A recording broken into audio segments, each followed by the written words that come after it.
Hi అండి, అందరికీ నమస్తే. నేను మీ సునీల్ మద్దాల. ఏంటంటే సార్వత్రిక ఎన్నికలు ముగిసిన తర్వాత మీ అందరికీ తెలుసు ఆంధ్రప్రదేశ్లో సార్వత్రిక ఎన్నికలు ఎంత వాడివేడిగా జరిగాయో. ఎలా జరిగినా సరే మొత్తానికి వైఎస్ఆర్సీపీ అయితే కనుక ఘోర ఓటమి అయితే కనుక జరిగిందండి. అధికారంలోకి కూటమి ప్రభుత్వం వచ్చింది. అంతే వేడి, అంతే ఎన్నికల వాతావరణం మళ్ళా ఒకసారి క్రియేట్ కాబోతుంది అని అంటే కనుక ఆశ్చర్యపోనవసరంలా. ఎందుకంటే కనుక ఉమ్మడి విశాఖ జిల్లా ఎమ్మెల్సీ ఎన్నిక ఏదైతే జరగబోతుందో ఆ ఎన్నికలో భాగంగా మళ్ళీ ఎన్నికల వాతావరణం, మళ్ళీ ఎన్నికల హడావుడి అనేది మళ్ళీ ఒకసారి కనబడబోతుందండి. ఎందుకంటే జరిగేది ఒక స్థానం ఎమ్మెల్సీ ఎన్నికైనప్పటికీ ఇరు పార్టీలు కూడా చాలా ప్రెస్టేజ్ ఇష్యూగా దాన్ని అయితే కనుక తీసుకోవడం జరిగింది. కాబట్టి ఆ ఎన్నిక అంతే ప్రెస్టేజీగా జరగబోతుంది. కాబట్టే మనం ఈ వీడియో చేయబోతున్నాం. ఏంటి అసలు అక్కడి నుంచి పోటీ చేసేది ఎవరు, వైసీపీ నుంచి ఎవరు పోటీ చేయబోతున్నారు, టీడీపీ నుంచి ఎంతమంది పోటీలో ఉన్నారు, ఇవన్నీ కూడా విషయాలు చెప్పే ముందు నాది రిక్వెస్ట్ ఉందండి. మర్చిపోద్దు, నాకు మోటివేషన్గా ఉంటుంది. ఒక లైక్ అయితే చేయండి. లైక్ చేస్తారా? లైక్ చేస్తే ఆటోమేటిక్గా వీడియో చాలామంది కూడా షేర్ అవుతుంది. అంతేకాదు పక్కాగా మన ఛానల్ సబ్స్క్రైబ్ చేసుకోవచ్చండి. పార్టీలకు అతీతంగా ప్రజలకు ఉపయోగపడే వీడియోలు మాత్రం మీ ముందుకు వస్తుంటాయి. అంతేకాదు మీరు వీడియో ఎండ్ వరకు చూసి ఏ పార్టీ గెలుస్తుంది, ఎమ్మెల్సీ ఎన్నికల్లో వైసీపీ గెలుస్తుందా, టీడీపీ గెలుస్తుందా, ఏ పార్టీ గెలుస్తుంది అనేది మీ అమూల్యమైన అభిప్రాయాన్ని కామెంట్ రూపంలో ఖచ్చితంగా తెలియజేయండి. మీ అభిప్రాయం అనేది చాలా ఇంపార్టెంట్ మన ఈ వీడియోకి.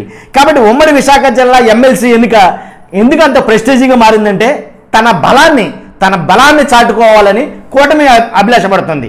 అంతేకాదు మేము ఖచ్చితంగా 100% మా ప్రాధాన్యత ఏంటో మేము నిరూపించుకోవాలి అని వైఎస్ఆర్సీపీ భావిస్తుంది. కాబట్టి ప్రెస్టేజ్ ఇష్యూ ఎన్నికలని ఖచ్చితంగా అనవచ్చు దీన్ని. కాబట్టి ఆగస్టు 30న ఎమ్మెల్సీ ఎన్నిక జరగబోతుంది. ఆగస్టు 13 వరకు నామినేషన్లు స్వీకరిస్తారు. సెప్టెంబర్ 3న కౌంటింగ్ జరుగుతుందండి. అది మొత్తానికి వైఎస్ఆర్సీపీ ఈ ఎమ్మెల్సీ ఎన్నికకి ఎవరిని బరిలో దింపాలని ఆలోచించి చాలామంది ఫస్ట్ గుడివాడ అమర్నాథ్ అని అనుకున్నారు చాలామంది. కానీ అడితిరిగి ఎలాగైతేనండి విశాఖ నుంచి ఉమ్మడి ఎమ్మెల్సీ అభ్యర్థిగా బొత్స సత్యనారాయణ ఖరారు చేశారండి. మొత్తానికి బొత్స సత్యనారాయణ గారు అక్కడి నుంచి ఎమ్మెల్సీ అభ్యర్థిగా పోటీ చేయబోతున్నారు, మాజీ మంత్రి. కాబట్టి అలాగే బొత్స సత్యనారాయణ ఎందుకు అక్కడి నుంచి ఎంపిక చేశారని అంటే కనుక చాలామంది ఉన్నారుగా విశాఖలో కూడా. కాబట్టి వాళ్ళు ఎందుకు కాదన్నారు అని అంటే కనుక మొత్తం ఆంధ్రప్రదేశ్ అంతా బాగా పరిచయం కలిగినటువంటి వ్యక్తి, వైఎస్ఆర్సీపీలో ఒక మంచి కొన్ని అభిప్రాయం కలిగినటువంటి వ్యక్తి ఎవరు ఉన్నారంటే కనుక బొత్స సత్యనారాయణ గారు. అందరితోనూ సత్సంబంధాలు కలిగినటువంటి వ్యక్తి. ఇది ఎమ్మెల్సీ ఎన్నికలు కాబట్టి రూరల్ ఏరియాస్లో ఉన్న నాయకులతో కూడా టచ్లో ఉండి వ్యక్తి ఎవరు ఉన్నారంటే కనుక అది బొత్స సత్యనారాయణ గారు. అంతేకాదు హంగు బలమే కాదు, ఆర్థిక బలం కూడా చాలా ఇంపార్టెంట్ ఈ ఎన్నికకి మాత్రమే, ఈ ఎమ్మెల్సీ స్థానానికి. ఎందుకంటే ఎన్ని కోట్ల రూపాయలు ఖర్చు పెట్టడానికైనా టీడీపీ కూటమి సిద్ధంగా ఉంది. కాబట్టి ఇక్కడ కోట్ల రూపాయలతో ముడిపడింది ఈ ఎమ్మెల్సీ ఎన్నిక స్థానం. కాబట్టి అందుకే నేను అన్నా చాలా ఒక వాడివేడిగా ఎన్నికైతే జరగబోతుంది అని. కాబట్టి అందుగురించే అలాంటి వ్యక్తి డబ్బులు ఖర్చు పెట్టాలన్నా, హంగు బలానికైనా, ఆర్థిక బలానికైనా, రాజకీయ బలానికైనా కరెక్ట్ అయిన పర్సన్ ఎవరైనా ఉన్నారంటే వైఎస్ఆర్సీపీలో బొత్స సత్యనారాయణ. కాబట్టి బొత్స సత్యనారాయణ ఎంపిక చేయడం కూడా ఆషామాషిగా ఎంపిక చేయలేదండి. మొత్తం ప్రజాప్రతినిధులందరినీ, విశాఖ జిల్లా ప్రజాప్రతినిధులందరినీ పిలిచి మీ అందరికీ అంగీకారమేనా, మీ అందరికీ ఆమోదయోగ్యమేనా అని కనుక్కొని మరి అప్పుడు ఆయన ఎంపిక చేయడం జరిగింది. మొత్తం అలా జరిగిందండి ఎంపిక బొత్స సత్యనారాయణ గారిది. కాబట్టి ఉమ్మడి విశాఖ జిల్లా ఎమ్మెల్సీ ఎన్నికలో భాగంగా ఇంచుమించుగా అక్కడ ఉండే ఎన్నికల్లో గ్రేటర్ విశాఖ మున్సిపల్ కార్పొరేషన్, అలాగే కార్పొరేటర్లు, యలమంచిలి, నర్సీపట్నం మున్సిపాలిటీల కౌన్సిలర్లు, జడ్పీటీసీలు, ఎంపీటీసీలు వీళ్ళందరూ కూడా ఓటు హక్కు వినియోగించుకోబోతున్నారు ఈ ఎమ్మెల్సీ ఎన్నికలు. అంతేకాదు ఎక్స్ అఫీషియో మెంబర్లతో కలిపి మొత్తం 841 ఓట్లు ఉన్నాయండి. ఈ విశాఖ ఎమ్మెల్సీకి 841 ఓట్లు అయితే ఉన్నాయి. 841 ఓట్లలో ఇందులో వైఎస్ఆర్సీపీకి ఉన్న బలం ఎంతంటే కనుక 615 ఓట్లు. 841కి 615 ఓట్లు వైఎస్ఆర్సీపీ తరపునే ఉన్నాయి, వైఎస్ఆర్సీపీ ఖాతాలో ఉన్నాయి. సో 615 ఓట్లు ఉన్నది కాబట్టి 100% విజయం తథ్యం వైఎస్ఆర్సీపీకి అని అందరూ అనుకుంటున్న మాట మన అభిప్రాయం కూడా కదా అది. ఎందుకంటే 615 ఓట్లు ఉన్నాయి 800కి, కాబట్టి గెలిచేసినట్టే కదా.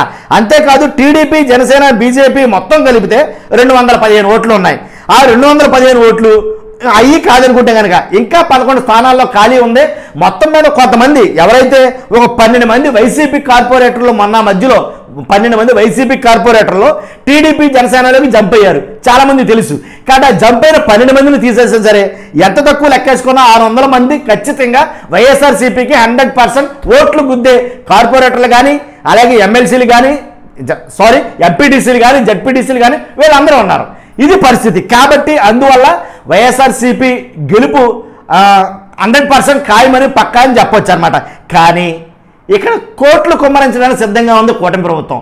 కాబట్టి ఇప్పుడు ఉన్నటువంటి ఎంపీటీసీలు కానీ, అలాగే జడ్పీటీసీలు కానీ వీళ్ళందరినీ ఏదైతే డబ్బులు తాయిలాలు ఓటుకు నోటు ఎరచూపి తమ వైపు తిప్పుకోవడానికి ఆల్రెడీ ప్రయత్నాలు మొదలుపెట్టిందని కొంతమంది అన్నారు. అలాగని వైఎస్ఆర్సీపీ అని తక్కువ తినలా, ఎంత ఖర్చు పెడితే దానికి 200 ఖర్చు పెట్టడానికి సిద్ధంగా అయితే ఉన్నారు వైఎస్ఆర్సీపీ నుంచి అయినా కానీ, టీడీపీ నుంచి కానీ. కాబట్టి నోట్లు వెనజల్లైనా సరే ఓట్లు రావాలని చెప్పి, ఓట్లు రాబట్టాలని చెప్పేసి రెండు పార్టీలు చాలా ప్రెస్టేజ్గా తీసుకుని ఈ ఎన్నికలైతే కనుక నిర్వహించబోతున్నాయండి. అది పరిస్థితి అక్కడ జరుగుతుంది. ఇప్పుడు టీడీపీ నుంచి ఎవరు పోటీ చేస్తున్నారు అంటే కనుక గండి బాబ్జీ అని ప్రధానంగా ఫస్ట్ వినబడే పేరు ఎవరిదంటే గండి బాబ్జీ. ఎందుకంటే బొత్స సత్యనారాయణకి పోటీగా ఇంకొక అభ్యర్థి కావాలి, కాబట్టి బలమైన అభ్యర్థి కావాలి. ఆర్థిక బలంగా, రాజకీయ బలంగా, హంగు అన్ని రకాలుగా ఖచ్చితంగా బొత్స సత్యనారాయణ గారు ఎదుర్కోవాలంటే గండి బాబ్జీ గారు అయితే కరెక్ట్గా సూట్ అవుతారు. కాబట్టి సరైన జోడి అని లెక్కేసి టీడీపీ కూటమి అంతా భావించి గండి బాబ్జీ గారిని ఎంపిక చేయడం జరుగుతుంది. ఇంకా అనౌన్స్ అయినప్పటికీ 100% ఇదే జరుగుతుంది. ఇంకోటి ఏంటంటే కనుక ఏదైతే ఆల్రెడీ ఎమ్మెల్యే టికెట్ ఆశించాడు ఈయన గండి బాబ్జీ గారి కూటమి నుంచి, కానీ రాలా. పార్లమెంటరీ అధ్యక్షుడిగా ఒక పదవి ఇచ్చి అలా ఆఫ్ చేశారు. కానీ ఇచ్చినప్పుడే చెప్పారు ఈయనకేమని, ఖచ్చితంగా ఏదైనా అవకాశం ఉంటే నేను మీకు చూస్తామని. కాబట్టి ఆ ఎమ్మెల్సీ పదవి కోసమని ఇంతకాలం బట్టి వెయిట్ చేశాడు. ఆ ఎమ్మెల్యే టికెట్ కూడా వదులుకున్నాడని ఒక రకమైనటువంటి ఆలోచన కూడా ఉంది చాలా మంది జనాల్లో. కాబట్టే గండి బాబ్జీ గారికి ఇది కన్ఫామ్ అని అనుకుంటున్నారు. కానీ అదే టికెట్ మాకు కూడా కావాలని కూటమి నుంచి ఇంకొంతమంది ఉన్నారండి. ఎవరంటే కనుక పిల్లా గోవిందరావు ఎవరైతే ఉన్నారో, గౌర సామాజిక వర్గం పిల్లా గోవిందరావు ఆయన, అలాగే తర్వాత 3 సీతంరాజు సుధాకర్ గారు ఆయన, అలాగే సీనియర్ నేత దాడి వీరభద్రరావు, తర్వాత మైనార్టీ నేత నజీర్, ఇలాగా వీళ్ళంతా కూడా ఆ ఎమ్మెల్సీ టికెట్ గురించి ఆశిస్తున్నారు. మొత్తానికి ఏదైతేనండి కూటమిలో కూడా ఆ ఎమ్మెల్సీ టికెట్ గురించి చాలా ఇంట్రెస్ట్ అయితే చూపుతున్నారు ఈ 5గురిలో.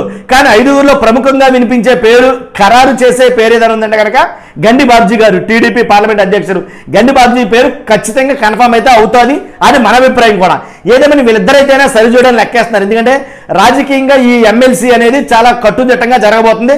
చాలా ప్రెస్టీజ్ ఇష్యూ తీసుకున్నారు కాబట్టి ఎన్ని కోట్లైనా ఖర్చు పెట్టాలి. కాబట్టి ఆర్థికంగా కూడా పరిపుష్టిగా ఉన్న క్యాండిడేట్ కావాలి. కాబట్టి గండి బాబ్జీ గారిని టీడీపీ కూటమి నుంచి దింపుతుంది బరిలోకి. కాబట్టి 200 ఓట్లున్న కూటమి నెగ్గుతాదా, లేదా 600 ఓట్లున్న వైఎస్ఆర్సీపీ అభ్యర్థి నెగ్గుతాడా అంటే కనుక వేచి చూడాల్సిందే. ఎందుకంటే కనుక ఒకవేళ రాజకీయం ఎలాగైనా జరిగిపోవచ్చు. 153 సీట్లు ఉన్నటువంటి వైఎస్ఆర్సీపీని 11 సీట్లు పడిపోయినప్పుడు 600 సీట్లు ఉంటే పెద్ద లెక్కేముంది. అవసరమైతే కూటమి మిగిలిన ఒక 400 మందిని 400 మందికి ఇన్ని లక్షలు చొప్పున ఇస్తామని వెనక్కి లాక్కుంటే కనుక వాళ్ళంతా జంప్ అయిపోవచ్చు ఫిరాయింపుల్లో భాగంగా. కాబట్టి చెప్పలేము ఎన్నిక ఎటు తిరుగుతుంది అనేది. కాబట్టి వాళ్ళని కాపాడుకోవడం కూడా వైఎస్ఆర్సీపీకి అంతే ప్రాధాన్యత. ఎందుకంటే వీళ్ళలోంచి ఎవరు కూడా అటు పక్కకి వెళ్లకుండా చాలా జాగ్రత్తగా కాపాడుకోవాలి. వాళ్ళ లక్ష్యస్తామంటే వాళ్ళు 2 లక్షలు ఇవ్వాలి, అది పరిస్థితి. కాబట్టి ఎంపీటీసీలు, జడ్పీటీసీలు, కార్పొరేటర్ని వీళ్ళందరినీ కాపాడుకోవడంలోనే ఇక్కడి నుంచి అసలు రాజకీయం నడుస్తుంది. కాబట్టి ఇక్కడ నుంచి మనం ఈ ఎమ్మెల్సీ ఎన్నిక గురించి కొన్ని అప్డేట్లు అయితే ఇస్తుంటాం. ఖచ్చితంగా ఫాలో అవ్వండి, మర్చిపోద్దు. ఒకటండి, ఈ వీడియోలో నేను అడగబోయే ప్రశ్న ఒకటి, 600 ఓట్లు ఉన్నటువంటి వైఎస్ఆర్సీపీ అభ్యర్థి బొత్స సత్యనారాయణ గెలుస్తాడా, 200 ఓట్లు చిల్లర ఉన్నటువంటి గండి బాబ్జీ గెలుస్తాడా అనేది మీ అభిప్రాయం తెలుసుకోవాలనుకున్నాను. మర్చిపోద్దు, నాకు మోటివేషన్ ఉంటుంది, ఒక లైక్ అయితే చేయండి. అలాగే ఖచ్చితంగా మన ఛానల్ని సబ్స్క్రైబ్ చేయండి. ఎలాంటి ఇంట్రెస్టింగ్ పొలిటికల్ టాపిక్ వీడియోలు మీ ముందు ఉంచడానికి ఎలాంటి ఇబ్బంది లేకుండా మీ ముందు పెడతా ఉంటాం. అంతేకాదు పక్కాగా మన ఛానల్ అయితే సబ్స్క్రైబ్ చేసుకోండి. మీ అమూల్యమైన అభిప్రాయాన్ని కామెంట్ రూపంలో తెలియజేయండి. Thank you very much.